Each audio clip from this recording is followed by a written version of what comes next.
Assalamualaikum warahmatullahi wabarakatuh. Waalaikumsalam warahmatullahi wabarakatuh. Innal hamdalillah nahmaduhu wa nasta'inuhu wa nastaghfiruh wa na'udzubillahi min syururi anfusina wa sayyiati a'malina man yahdihillahu fala mudhillalah wa may yudlil fala hadiyalah. Asyhadu an la ilaha illallah wahdahu la syarikalah wa asyhadu anna Muhammadan abduhu wa rasuluhu alladzi la nabiyya ba'dah wa la haula wa la quwata illa billahi wa ba'd. Ikhwatal iman a'azakumullah jami'an, Bapak-bapak, Ibu-ibu, saudara-saudariku semua, Ikhwan wa Hafillah Jamaah Masjid Al-Hidayah Capital Place yang menyimak acara ini di masjid atau mungkin via online. Sebelumnya ya, ba'da tahmid wa sholawat, ya, kita memuji Allah atas karunia-Nya. Di siang ini kita tetap bisa terkoneksi, terhubung dalam rangka kajian yang rutin kita adakan, ya, insya Allah setiap bulannya. Salam dan salam untuk baginda Nabi Sallallahu Alaihi Wasallam.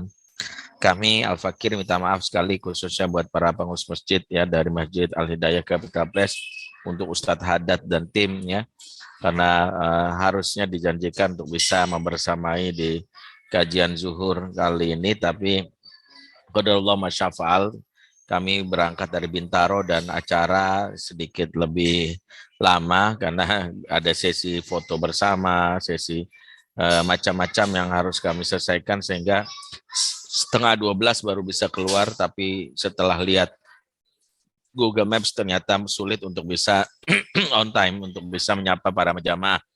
Tapi ala kulihal, ya, kami diminta untuk tetap misi online, dan alhamdulillah ini solusi yang bisa kita harapkan, ya.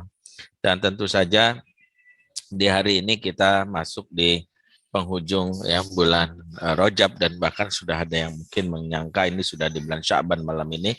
Tapi kita bersyukur ternyata Allah berikan kita di bulan di mana kita berharap dalam sebulan yang akan kita lalui, insya Allah di bulan depan, insya Allah di bulan Ramadan, kita akan melakukan apa yang menjadi salah satu tanggung jawab kita, yaitu melakukan islahun nafs, perbaikan diri.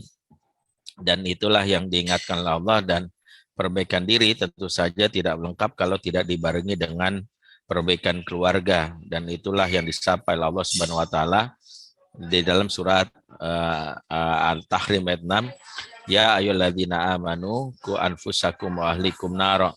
Hai orang-orang beriman, jaga dirimu dan keluargamu dari api neraka.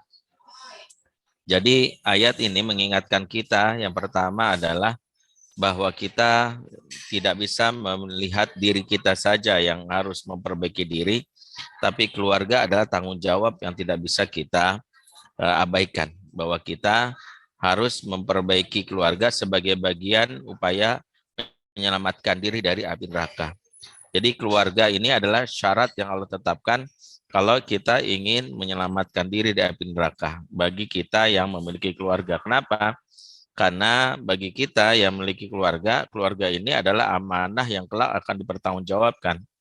Makanya momentum Ramadan ini momentum di mana kita sungguh-sungguh mempersiapkan diri agar mampu menjalankan perannya, yaitu bukan hanya mempersiapkan diri kita, tapi juga keluarga kita, yaitu diri dan keluarga dari api neraka. Menariknya ayat ini, kalau kita lihat, sebenarnya mengingatkan tentang satu visi yang luar biasa, yaitu Allah Subhanahu wa taala memberikan sebuah gambaran visi akhir seorang muslim itu adalah terbebas dari api neraka. Ini menarik untuk kita kaji. Kenapa? Karena selama ini terminologi yang sering kita dapatkan biasanya masuk surga bersama gitu. Tapi ayat Quran justru lebih mengingatkan tentang menjaga diri keluarga dari api neraka. Alih-alih diperintahkan kita untuk masuk surga, Allah lebih meminta kita untuk, ya, terbebas dari api neraka. Ya. Dalam hal ini maka kita tahu bahwa tugas utama kita, ternyata Al-Quran tidak mengatakan, hai orang beriman, masuklah kamu ke dalam surga. Ya, tidak ada ayat-ayat mengatakan, hai orang beriman, masuklah kamu dalam surga, dan jaga dan ajaklah keluarga masuk surga. Nyata yang Allah ingatkan adalah, ya, jaga diri keluarga dari api neraka. Ya. Kenapa demikian? Kenapa Allah tidak mengatakan masuk surga tapi menjaga di api neraka? Inilah salah satu gambaran betapa Quran memiliki sebuah kata yang ringkas tapi padat maknanya. Ketika Allah katakan jaga din keluarga di api neraka, bahwa terbebas dari api neraka, itu merangkum keinginan kita juga untuk masuk surga. Kenapa? Karena orang-orang yang terbebas dari neraka otomatis dia masuk surga, otomatis. Tapi kalau ayatnya mengatakan masuklah kamu ke dalam surga, maka masih ada peluang ke neraka. Kenapa demikian? Karena disebutkan oleh baginda Nabi bahwa di neraka itu ada 7 lapis neraka yang kita simpulkan, yaitu bagian yang paling atas, yaitu neraka jahanam, yang disebutkan bahwa neraka yang paling dingin. Tentu maknanya bukan berarti sesejuk dingin di sini kayak kulkas, tapi dingin di sini menunjukkan bahwa dibandingkan neraka paling bawah, neraka paling atas tentu jauh dari sumber api lebih dingin. Nah, bagian paling atasnya yang paling dingin, yang tentu saja dingin di sini panasnya ribuan kali daripada panas matahari. Maka disimpulkan di situ ada penghuninya yang disebut Jahannamiyun.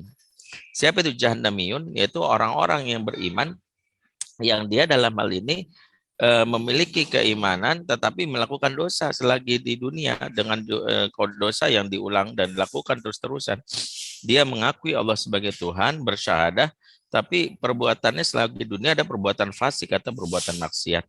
Nah, orang-orang seperti ini dalam hal ini dia ya direndam dan dibersihkan dulu di neraka dalam ribuan tahun, baru setelah dianggap bersih baru Allah kembalikan atau masukkan dia ke dalam surga. Dan dengan kata lain, ketika kita dalam hal ini memohon kepada Allah untuk sekedar masuk surga, maka kita dapat peluang masih berkemungkinan masuk neraka. Waliyazubillah, tentu kita tidak ingin masuk neraka walaupun sedetik ya, karena jangan dianggap alah yang penting mau ujung-ujung masuk surga ya. Kan ada orang yang meremehkan sampai bilang gua mah di neraka nggak apa-apa asal masuk surga ujung-ujungnya. Orang-orang seperti ini tentu akan mengalami penyesalan luar biasa. Kenapa? Karena jangan menganggap neraka itu seperti Fear Factor atau challenge-challenge Benteng Takeshi yang bisa dianggap hanya sekedar bagian dari ujian nyali sebenarnya. Tapi ini sungguh sangat mengerikan karena dalam sebuah riwayat Allah dalam hadits qudsi disebutkan Allah memanggil hamba-hambanya, ada hambanya yang paling bahagia di dunia dan hambanya yang paling sengsara di dunia ya. Hambanya yang paling bahagia di dunia yang seumur hidupnya mengalami kebahagiaan, rezeki berlimpah, istri atau pasangan yang menawan, kekayaan yang dimilikinya dan macam-macamnya, maka Allah berikan dia dicelupkan ke neraka sedetik saja, saatan. Maka setelah itu Allah bertanya kepadanya, "Duhai fulan, pernahkah kau merasakan yang namanya kebahagiaan selama di dunia?" Maka orang ini mengatakan, "Duhai Rob, demi Allah, aku tidak pernah merasakan kesenangan selagi dunia setelah diberikan siksaan sedetik itu tadi." Jadi dahsyatnya seperti itu. Termasuk orang-orang yang di dunia merasakan kesialan, hidup apes dan sebagainya, maka disebutkan Allah berikan dia dicelupkan sedetik saja di surga, merasakan wangi surga dan angin surga. Setelah itu ditanya, "Udah fulan, pernahkah kau merasakan yang namanya ya kesengsaraan selagi di dunia?" Maka dijawab, "Demi Allah, aku tidak pernah merasakan kesengsaraan di dunia ya Allah. Ya, aku merasakan kebahagiaan setelah engkau berikan nikmat dimasukkan dalam surga." Inilah gambaran yang Allah berikan betapa luar biasanya Allah berikan yang pembeda antara surga dan neraka. Nah, ayat ini memberikan sebuah visi yang panjang bahwa seorang muslim yang dicita-citakan itu adalah langsung terbebas dari neraka, dengan otomatis dia langsung masuk surga ya. Ya, jadi pahamilah ya. Dan inilah salah satu tipologi Quran. Quran itu memiliki gambaran bagaimana orang tuh berpikir jauh ya, memiliki visi yang jauh ya, dan itu kita bisa lihat ya doa yang diajarkan juga kan, Robbana atina fid dunya hasanah wa fil akhirati hasanah wa qina adzabannar. Jadi selalu dibebaskan dari neraka. Atau selepas sholat ada hadis mengajarkan kita doa Allahumma azinna minanar, Allahumma azinna minanar, Allahumma azinna minanar risaliman. Jadi kita diminta berlindung dari api neraka, berlindung dari api neraka. Kenapa? Kalau berlindung dari api neraka, otomatis kita masuk surga. Tapi kalau masuk surga, dapat peluang ke neraka. Dan inilah gambaran visi yang panjang yang diajarkan dalam Al-Quran. Dan inilah menjadi harusnya cita-cita kita. Dan itu satu dari sekian ayat Quran yang mengajarkan tentang bagaimana kita punya visi yang panjang. Satu contoh adalah bagaimana Nabi Ibrahim alaihissalam misalnya dalam doanya, bayangkan ya, Ibrahim waktu jomblo disebutkan punya doa yang diabadikan dalam Al-Quran. Apa doanya? Robbi habli minas solihin. Ya Allah, karuniakanlah aku anak-anak yang soleh. Ya, karuniakanlah aku anak-anak yang soleh. Bayangkan, kenapa Ibrahim nggak minta, ya Allah, berikanlah aku seorang pasangan atau istri yang soleha gitu. Karena doanya Ibrahim ini padat. Ketika dia minta anaknya soleh, otomatis Allah kasih juga istri yang soleha sebagai pengasuhnya. Karena tidak mungkin anak yang soleh tidak memiliki ibu atau pengasuh yang soleha gitu. Jadi ini pintarnya dan cerdiknya Ibrahim dalam meringkas kalimat ya. Jadi kita pun juga begitu. Kalau meminta sesuatu, minta yang lebih tinggi lagi, merangkum hal-hal yang kecil.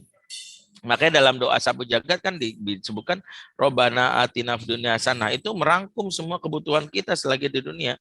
Ya, makanya ya kalau kita lihat Ibrahim ini jomblo yang visioner ya, dia minta bukan sekedar punya istri, tapi dia minta supaya punya anak yang soleh. Inilah pengajaran kita. Termasuk ya kita ini jangan cuma minta ya Allah berikanlah aku rezeki sebulan 1 miliar itu. Itu terlalu rendah ya. Minta sama Allah, ya Allah mampukanlah aku untuk bisa bersedekah 1 miliar gitu. Jadi itu contohnya. Kenapa? Kalau orang sudah bersedekah 1 miliar, rezekinya berarti lebih dari itu. Jadi ada orang yang rezekinya 1 miliar, tapi sedekahnya ya 100.000 aja masih diumumin, harus diumumin namanya. Nah itu salah satu yang menunjukkan betapa kita harus memiliki visi yang panjang yang sejatinya itu adalah salah satu yang diajarkan dalam Al-Quran. Nah, visi panjang Qur'an Muslim inilah yang menggambarkan bahwa ketika kita menjalani keluarga, kita harus punya visi yang jauh. Yang visi itu adalah bagaimana keluarga kita itu bukan hanya menjadi keluarga di dunia, tapi juga menjadi keluarga yang di surga. Visi ini menunjukkan bahwa seorang ayah menunjukkan perhatiannya bagaimana di akhirat mereka pun akan berkumpul kembali, bukan hanya di dunia saja. Karena kalau berkumpul aja di dunia, ya menunjukkan keluarga ini ya hanya bertahan lama, sementara doang. Tapi kalau berkumpul nanti di akhirat, Masya Allah, menunjukkan bagaimana sang ayah sudah sukses sebagai kepala keluarga. Dan itulah harusnya visi seorang ayah. Visinya bukan hanya bagaimana berusaha untuk memiliki rumah di dunia, memiliki kendaraan, memiliki yang namanya jabatan, tapi visi yang paling jauh adalah menjadikan hubungan antara ayah dan anak atau suami istri ini atau ibu dan ayah hubungan yang abadi, yaitu sekeluarga sesurga. Jadi bukan lagi berkata ya kita akan selalu bersama sampai maut memisahkan. Ya, itu kalimat yang udah basi. Ya, harusnya kita ganti adalah kita akan bersama, bahkan setelah maut pun kita akan selalu bersama. Maut pun tak bisa memisahkan kita. Maksudnya kita akan bersama dan terus bersama bahkan setelah maut terjadi pada diri kita. Inilah gambaran yang menunjukkan bagaimana kita bisa menjalankan peran yang disebut keluarga yang kita inginkan tadi. Nah, untuk menjalankan 3 peran itu, untuk menjalankan visi akhir yang kita sebut dengan sekeluarga terbebas dari neraka alias masuk surga tanpa harus terasik neraka, maka ada 3 tahapan yang harus kita lalui yang membuat bagaimana kita bisa menjalankan peran tersebut. Apa saja tahapan yang dimaksud? Tahapan yang pertama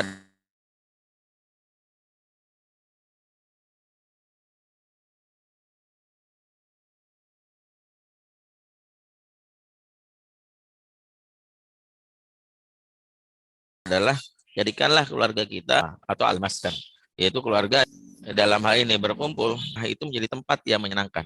Rumah menjadi tempat yang membuat penghuninya betah. Rumah menjadikan bagaimana seluruh anggota keluarga merindukan pulang. Bukan karena fasilitas yang megah, fasilitas yang besar yang dimilikinya, tapi juga disebabkan bagaimana seseorang itu merasakan pada saat itu dia benar-benar menjadikan keluarga itu ada tempat dia untuk merasakan pulang. Karena fenomena yang terjadi hari ini adalah ketika rumah itu tak lagi dirindukan. Dan kita sudah pernah bahas, petaka pertama pengasuhan adalah ketika rumah tak lagi dirindukan. Jadi ketika suami udah jarang pulang, ayah jarang pulang, ya termasuk anak, ya lebih banyak nongkrong di luar, maka itu adalah musibah yang terjadi di dalam pengasuhan yang akan membuat sendi-sendi kehidupan rumah tangga menjadi rusak. Ya ingat, setan-setan khususnya berkeliaran di malam hari merusak sendi-sendi keluarga. Makanya kita diminta berdoa. Doa yang diajarkan dalam Al-Quran adalah Qul a'udzu birabbil falaq min syarri ma khalaq wa min syarri ghasiqin idza waqab. Jadi di antara doa yang diajarkan oleh Nabi yaitu surah Al-Falaq yang rutin kita baca Al-Quran, yaitu adalah surat yang mengajarkan kita berlindung khususnya dari kejahatan malam, ya, dan yaitu kejahatan malam maksudnya adalah yaitu ketika malam hari penghuni rumah itu lebih banyak betah keluyuran di luar rumah. Keluyuran di luar rumah itu membuat akhirnya malam hari itu jadi tempat dimangsanya pikiran kita, jiwa kita, iman kita dengan apa yang dirusak oleh sekitar kita. Nah, inilah salah satu petaka yang mungkin harus kita pahami dan kita hindari. Karena itulah diantara yang membuat kita harus aware adalah bagaimana kita membuat rumah menjadi rumah yang dikangenin, rumah dirindukan. Ya, dan rumah dirindukan ada rumah yang penghuninya itu benar-benar terkoneksi ya diantaranya, bukan penghuni yang saling cuek atau saling egois ya. Makanya momentum Ramadan ini yuk kita maksimalkan hal-hal yang membuat kita merasa aman, merasa nyaman antara penghuni rumah. Di antaranya adalah bagaimana magnetnya itu bukanlah dengan dalam hal ini segala hal yang berkait dengan materi. Membuat rumah dirindukan itu bukan dengan membuat WiFi yang membuat anak nggak kemana-mana. WiFi justru bisa jadi musibah ketika anak mungkin nggak keluyuran offline tapi keluyuran online. Apa itu keluyuran online? Yaitu ketika anak-anak lebih betah dia berada di internet atau WiFi yang membuat kadang-kadang larut malam dia dalam hal ini orang lain sudah tertidur dia terjaga, dan ini adalah salah satu musibah juga yang harus kita antisipasi sebab ketika anak-anak sudah mulai begadang maka akan mempengaruhi jam biologisnya sehingga ada kemungkinan dia akan melalaikan waktu subuhnya, dan bahkan kalaupun dia misalnya sholat subuh ada kemungkinan dia tidur lagi, padahal setelah disabdakan dan juga disyaratkan para ulama bahwa di antara yang harus kita biasakan adalah membiasakan terjaga di waktu subuh, karena untuk menjaga kebiasaan-kebiasaan atau keberkahan yang ada di dalam rumah, jagalah dengan menjaga supaya terjaga di waktu subuh. Rasulullah SAW mendoakan umatnya khusus dalam hal ini, Allahumma barik li ummati fi bukuriha, ya Allah berkalah umatku di pagi harinya. Makanya di antara PR kita adalah bagaimana membuat waktu subuh itu menjadi waktu yang orang-orang itu merasa nyaman dan bahagia untuk dalam hal ini bangun, terjaga, dan aktif di waktu tersebut. Nah, bayangkan kalau misalnya anak-anak difasilitasi WiFi dengan segala kelengkapannya, bahkan dia tanpa limit, tanpa batas, malam-malam ada waktu yang dianggap mereka waktu yang pas untuk mereka terjaga, entah itu nonton atau browsing, dan kita tahu kalau udah keluyuran malam-malam di dunia maya sangat rentan mereka melakukan atau terjebak ya kepada hal-hal yang dilarang seperti situs-situs yang terlarang atau hal-hal yang membuat akhirnya mereka terperosok dalam kemaksiatan. Inilah diantara yang harus kita waspadai, sehingga yang dimaksud membuat rumah menjadi rumah al-ma'wa atau al-maskan yaitu rumah yang sejatinya fokus kepada upaya membangun relasi bagaimana antara suami istri atau orang tua dan anak. Bagaimana anak merasa nyaman, diantaranya adalah membiasakan kebutuhan batinnya untuk dipelihara, diantaranya intensitas ngobrol yang harus dijaga. Makanya ini ada momen kalau kita manfaatkan Ramadan, insya Allah kita bisa membangun kembali kehangatan. Momen itu apa? Momen itu adalah yaitu ketika kita di bulan Ramadan dianjurkan untuk makan bersama di waktu sahur dan waktu buka. Katakanlah kalau waktu buka kita sulit untuk misalnya makan bersama karena mungkin jadwal buka bersama juga padat ya, karena kan apalagi kita di era sekarang ini terkoneksi di grup WA kan banyak banget, mulai dari alumni playgroup gitu, alumni TK gitu ya, alumni SD sampai semuanya, sehingga kadang-kadang ada ajakan buka bersama gitu. Sementara untuk yang sahur saya pikir jarang ya, ada orang jarang makan sahur bersama. Nah, sahur adalah waktu yang kalau kita maksimalin aja itu bisa memberikan pengaruh kalau kita rutinkan dalam hal ini ya selama 30 hari aja. Minimal kita konsep sahur yang benar diajarkan oleh Nabi. Di antaranya kan gerakan yang sekarang munculkan di daerah di atau luar negeri itu kan untuk mencegah bagaimana keluarga itu rusak, yaitu back to dining table ya, kembali ke meja makan. Hari ini kita dapati orang sudah jarang makan bersama dengan pasangan, malah jarang makan bersama dengan anak. Sementara makan bersama adalah sunnah Nabi yang akan menurunkan keberkahan. Rasulullah dalam hadis riwayat Abu Daud ya mengatakan menegur para sahabat yang terbiasa makan sendiri-sendiri. Kata Nabi, "Fajtami'u ala tu'amikum." Makanlah kalian bareng-bareng kata Nabi.